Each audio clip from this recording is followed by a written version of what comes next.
Alors regardez, on va parler aujourd'hui, Bezrat Hashem, de l'un des sujets qui est extrêmement fréquent le jour de Shabbat. L'autre fois, on parlait de la poussière, l'autre fois, on parlait de faire passer des vêtements sous l'eau.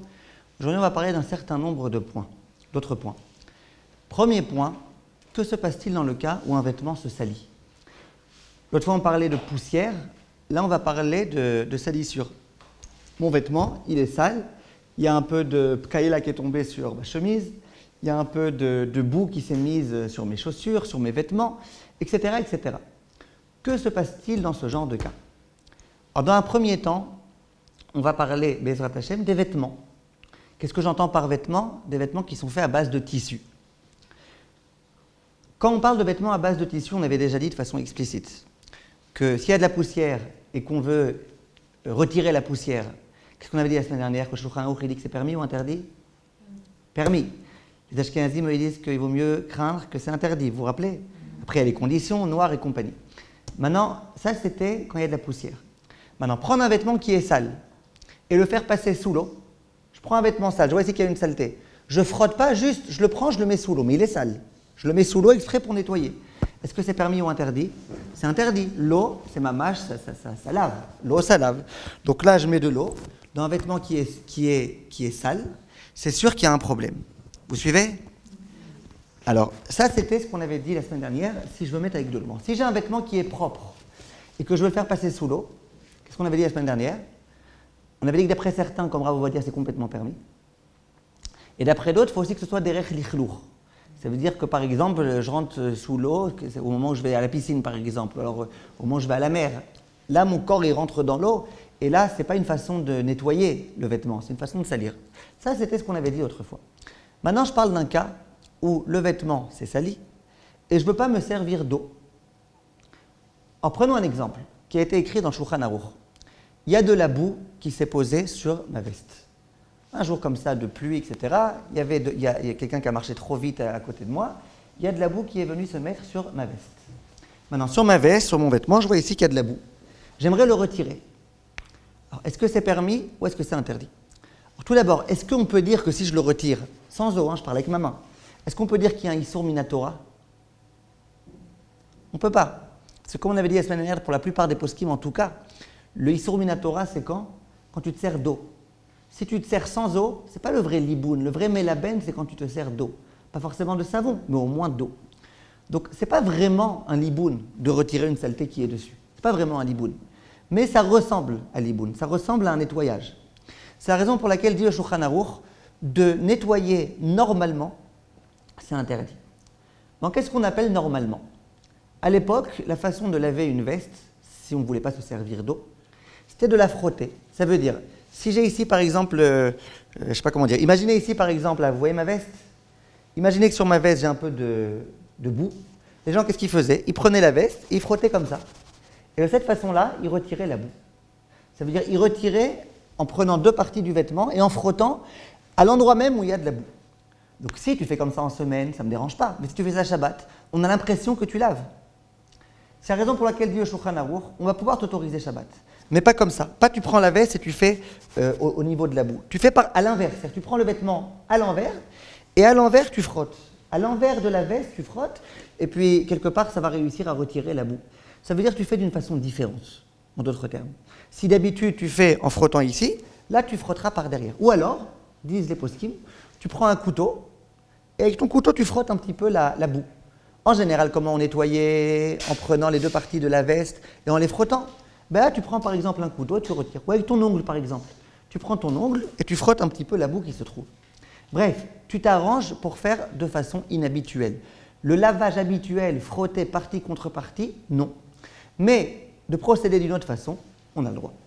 Donc, halakha pour l'instant, noir sur blanc dans le Shulchan Aruch, c'est que si j'ai de la boue, je reprends le cas du Shulchan Aruch, du botz, si j'ai de la boue sur mon vêtement et que je veux le retirer, je peux la retirer en me servant de mon ongle, en me servant d'un couteau, en me servant de n'importe quel ustensile que vous voulez, mais pas en frottant la boue de façon directe. Tu veux de façon indirecte par derrière et faire tout type de combine, d'accord, mais pas de façon directe. Et si tu fais comme ça, c'est permis. Pourquoi c'est permis? Parce que ce n'est pas un vrai liboun, tu ne te sers pas d'eau. Tu retires juste une saleté qui est posée dessus, tu ne te sers pas d'eau. Et en dehors de ça, eh ben, ça ne ressemble pas au liboun, puisque tu as fait de façon inhabituelle. Ça, c'est le principe qui est écrit dans la halakha. Pour l'instant, on parle de boue.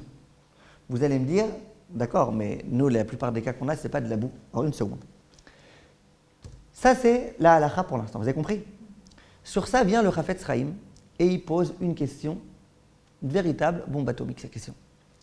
Il dit, je ne comprends pas. Je ne comprends pas du tout.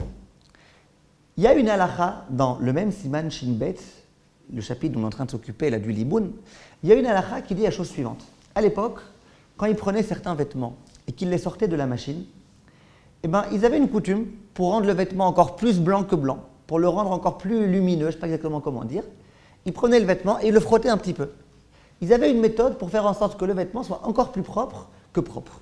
Donc quand il sort de la machine, il est propre, et bien eux, ils le frottaient pour faire en sorte qu'il soit encore plus propre, encore plus resplendissant. Dit le Shulchan Aruch, tu n'as pas le droit de faire ça Shabbat.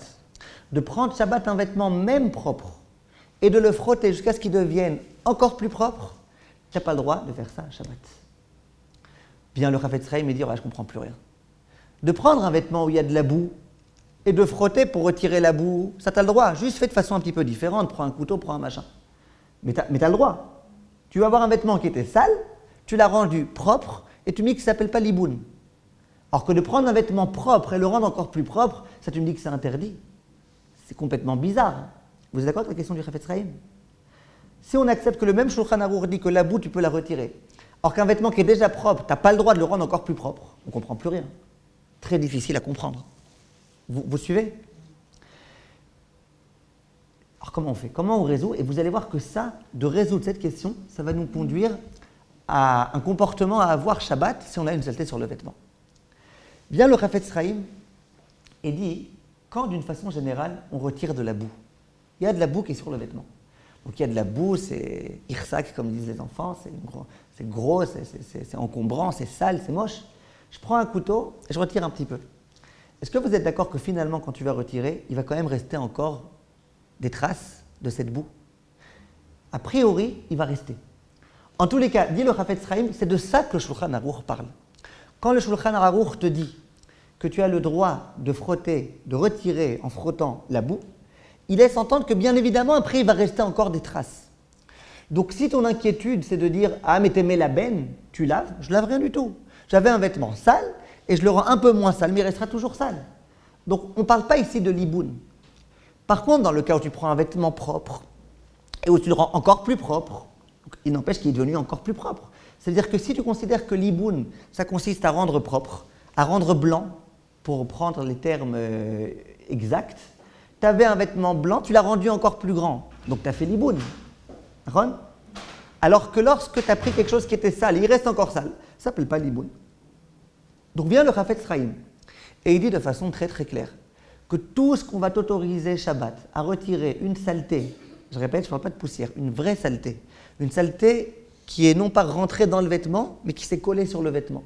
Tout ce que je peux autoriser à la retirer, c'est uniquement dans le cas où il restera finalement encore une petite saleté. Je prends un exemple. Si sur mon vêtement, il y a un peu de pkaïla qui s'est renversé, donc la pkaïla, avec toute l'huile qui est à l'intérieur et compagnie, tu vas retirer la pkaïla. Tu sais quoi, de ta chemise blanche?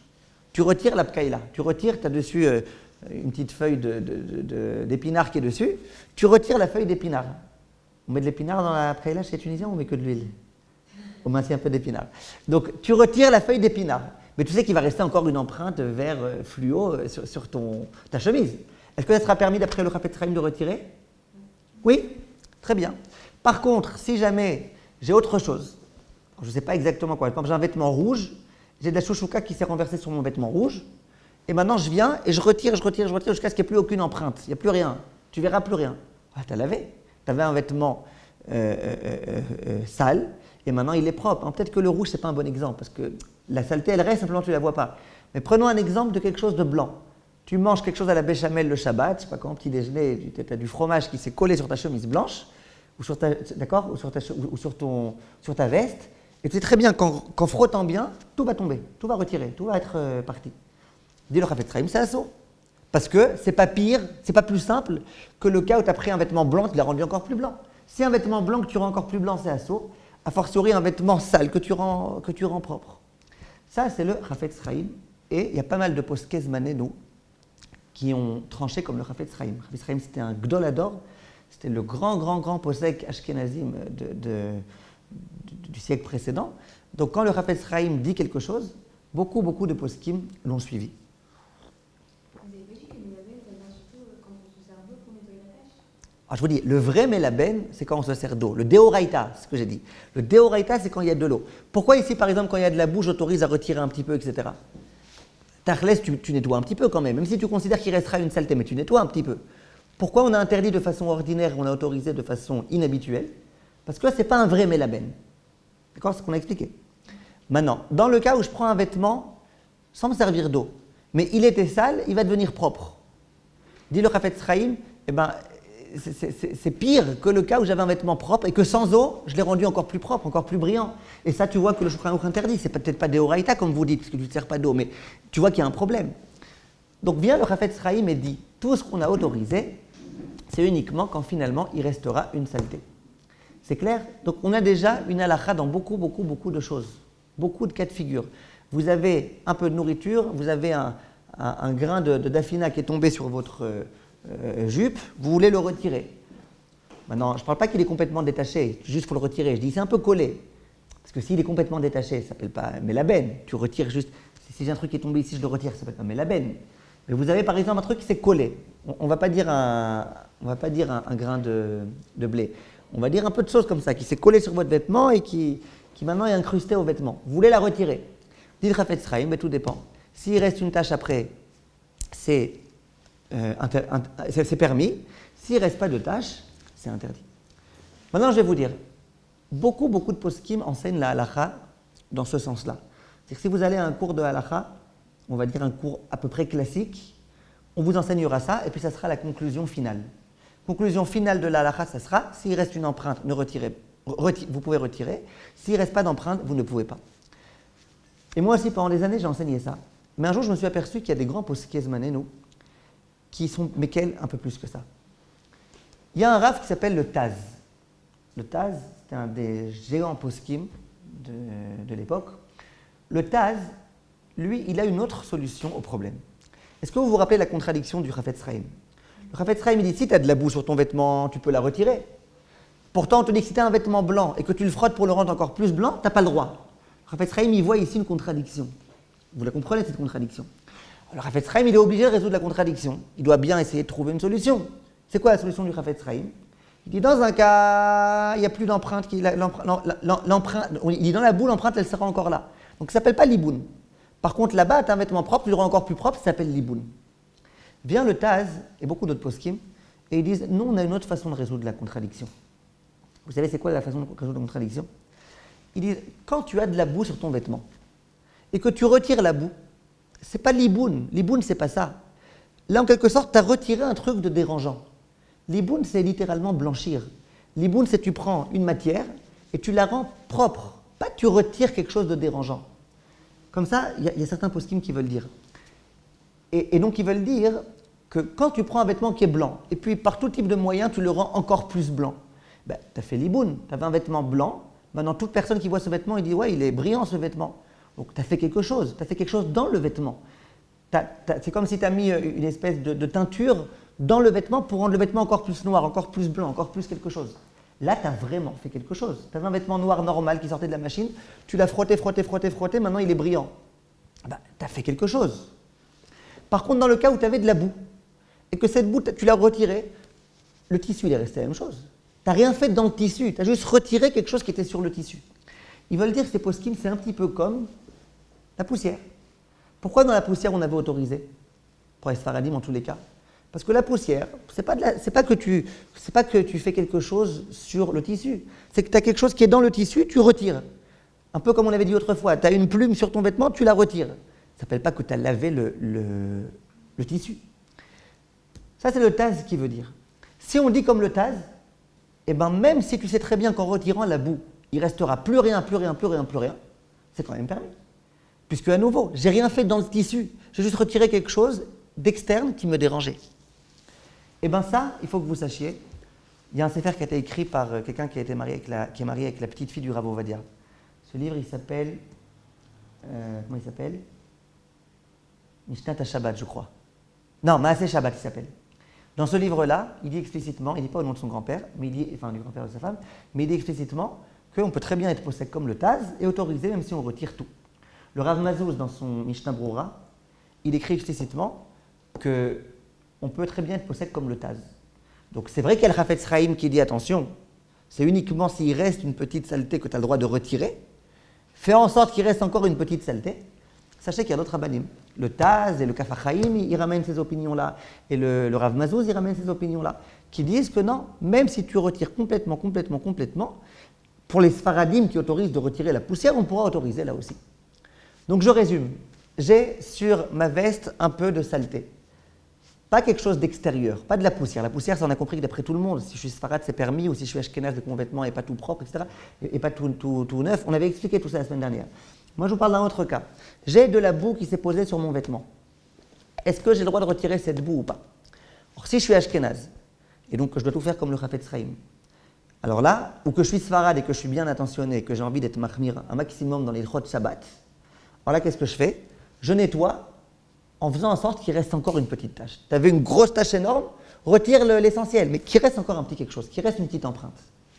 Si jamais je ne peux pas, c'est trop dur pour moi, j'ai envie de me reposer sur des poskim un peu plus mekilim, eh bien tu peux te reposer même sur le Taz et tous les poskim qu'on a ramenés maintenant, et tu peux même retirer complètement. Comment tu retires, on a expliqué. Pas en prenant le vêtement et en le chiffonnant comme ça, avec un couteau ou avec l'ongle, ou de façon un petit peu différente de l'habitude. Avec un chinouille, comme ça, de cette façon-là, on a le droit. Avec de l'eau, on n'a pas le droit du tout. Avec de l'eau, sûrement pas. Sûrement pas. Avec de l'eau, c'est mamash, déoraïta, ça saute. Maintenant, juste encore un petit point, comme ça on aura déjà bien compris cette partie jusqu'au bout. Il y a a priori un autre problème qui va se poser avec la boue. Ce problème-là, on l'étudiera beaucoup plus en détail quand on parlera des halachot tochen. Tochen, ça veut dire moudre.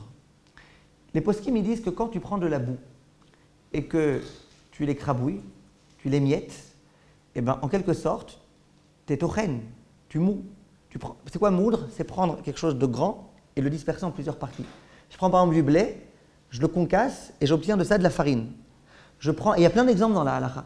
Si je prends de la boue, c'est une matière, et que maintenant en prenant mon couteau et en retirant, ça va s'émietter en toutes petites particules, et bien il s'avère qu'il y a un problème de tochen. Oui? Comprenez ou pas? Alors comment on résout ce problème-là? Alors, si c'est par exemple une feuille, comme je vous disais tout à l'heure, d'épinard, tu as une feuille ici, tu la retires, ben, tu n'as rien été tochen du tout. Tochen, c'est quand tu prends un ensemble et que tu le divises en plusieurs particules. Donc si tu as une chose grosse qui s'allie, tu veux la retirer, ça, il n'y a aucun problème. Le problème, il commence quand il y a une possibilité de faire tochen. J'ai un gros paquet comme ça de boue, et je viens maintenant retirer, et ça va se disperser. Comment on résout ici le problème? Alors, en 2 mots, sachez que la plupart des poskim sfaradim, ils ne craignent pas tellement ce problème-là. Pour plein de raisons, ce n'est pas le moment maintenant d'expliquer, les poskim sfaradim, ça ne les dérange pas tellement. L'une des raisons principales, c'est que moi, quand je viens retirer la boue, je ne suis pas en train de retirer de la boue, je ne suis pas intéressé à cette boue. En général, c'est quoi tochen? Je prends du blé, je l'écrabouille en plein de particules pour obtenir de la farine. Je suis intéressé à obtenir de la farine?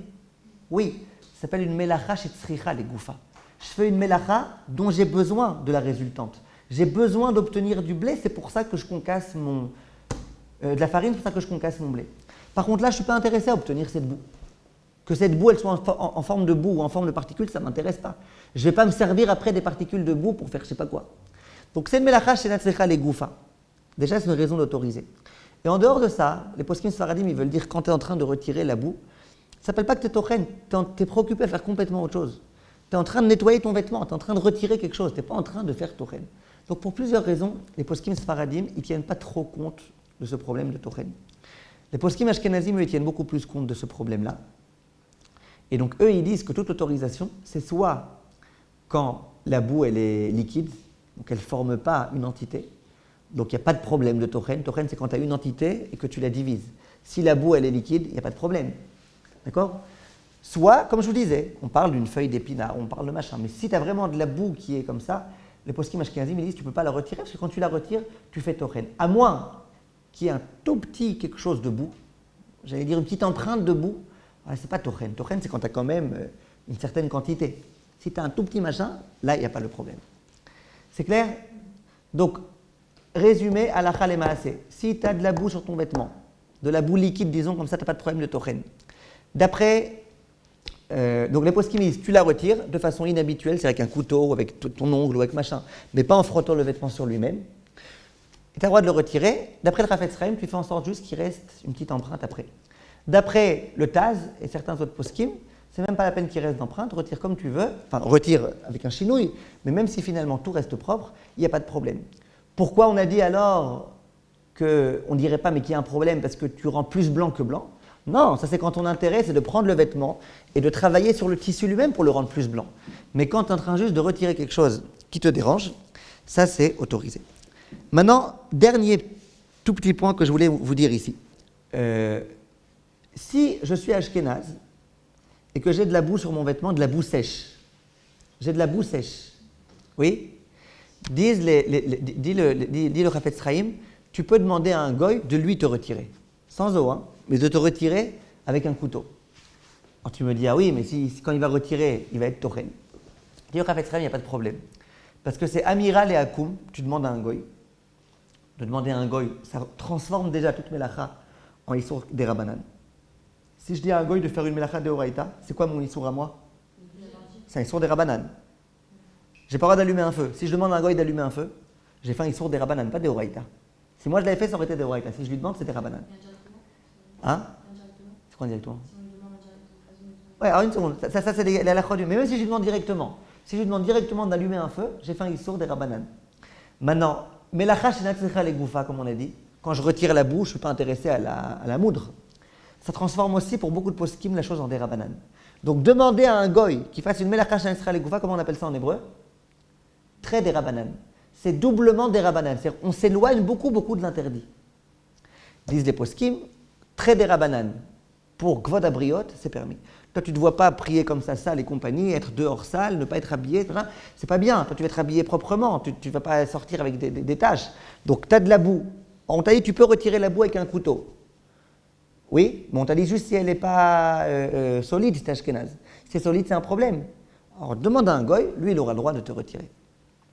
Maintenant, dernier point au sujet de cette chose-là. Dans tous les cas où on va dire, dans ces halachot-là, aujourd'hui et plus tard, qu'on a le droit de laver, qu'on a le droit de nettoyer. Dans ce cas précis, par exemple, j'ai de la boue, on me dit, tu as le droit de prendre un vêtement et de retirer. Il faut savoir un point intéressant. C'est que j'ai le droit de retirer avec un vêtement dont ça m'est égal qu'il est sale. Par exemple, j'ai de la boue, vous savez quoi? J'ai du vomi sur mon truc. Bon, j'ai envie de le retirer, c'est un peu dérangeant. J'ai ici un mouchoir. Je prends un mouchoir, quand vous me permettez, je prends un mouchoir, avec mon mouchoir, je lave le vomi. Maintenant, ce mouchoir, il est très sale, qu'est-ce que je vais faire avec? Poubelle. Oui? Question. D'abord, venons se mettre d'accord. Est-ce que vous êtes d'accord que si j'ai du vomi ici, j'ai le droit de prendre quelque chose et de le retirer? Pourquoi? Parce que dans tous les cas, il restera des traces. Oui? Hein? Un chinouille, voilà. Prendre un tissu et retirer, c'est un chinouille. C'est pas prendre et frotter contre le truc lui-même. Ça s'appelle un chinouille. Est-ce que vous êtes d'accord qu'on aura le droit?